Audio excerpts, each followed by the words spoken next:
I am Ibrahim. I am from Bangladesh, and now I am a student of UNIMAP. Nowadays, non-Muslim scientists, non-Muslim scholars, even non-Muslim educated people knows the truth that there is a significant relationship between modern science and Quran.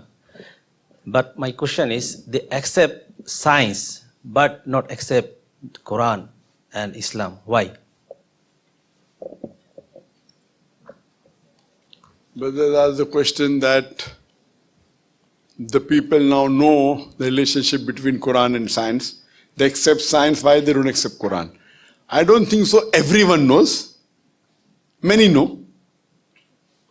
Not every scientist knows about the relationship of Quran and science. Many know. Out of those who know, some of them, they are guided to the truth. And they accept Islam, like the names I took.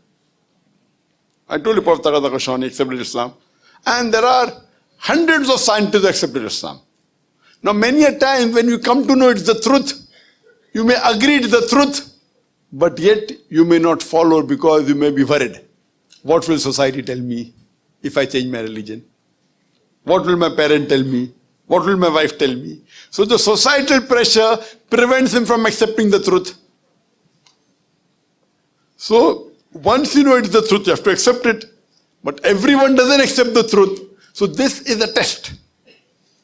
After hearing the lecture, if a person is a non-Muslim and if he is a student of science, he has to do research. What kind of book is this? Talking about astronomy, talking about motorcycle, talking about geology, about zoology, about biology, about botany, about embryology, about fingerprinting method. You can go on and on. So, a person who is really a seeker of truth and a truthful person, he will be guided to truth. But many people aren't bothered. Okay, now if I accept Islam, then I'll have to stop drinking alcohol. Who wants to accept Islam? If I accept Islam, then I cannot flirt. I cannot do zina, I cannot do adultery. If I accept Islam, I'll have to pray 5 times a day. So these things may stop them from accepting the truth.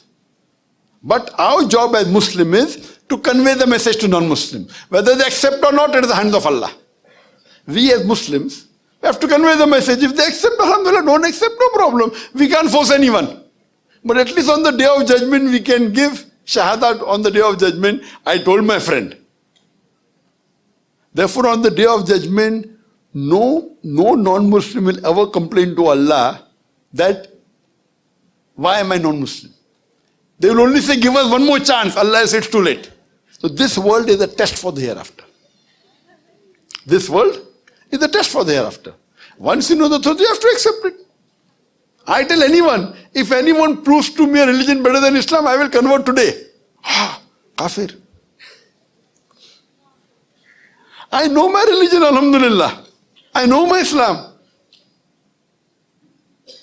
I was a Muslim till the age of 20 because my father was a Muslim. After that, I studied many religions. I'm a student of comparative religion. I say that anyone can prove to me a religion better than Islam. Anyone shows me a book better than the Quran, I will change my religion. Right or wrong? You don't say that, huh? Because you are not a student of comparative religion. I am a student of comparative religion. I've read the scriptures. So that is the reason. But those whose hearts are on truth, when they hear, and you find, alhamdulillah, every day, thousands accepting Islam. Thousands. Only because of Peace TV, hundreds, alhamdulillah. So pray to Allah subhanahu wa ta'ala that may He give hidayah, guidance for the people to come on the straight path. Hope that answers the question. Thank you. Bangladeshi people love you so much. Thank you, Doctor.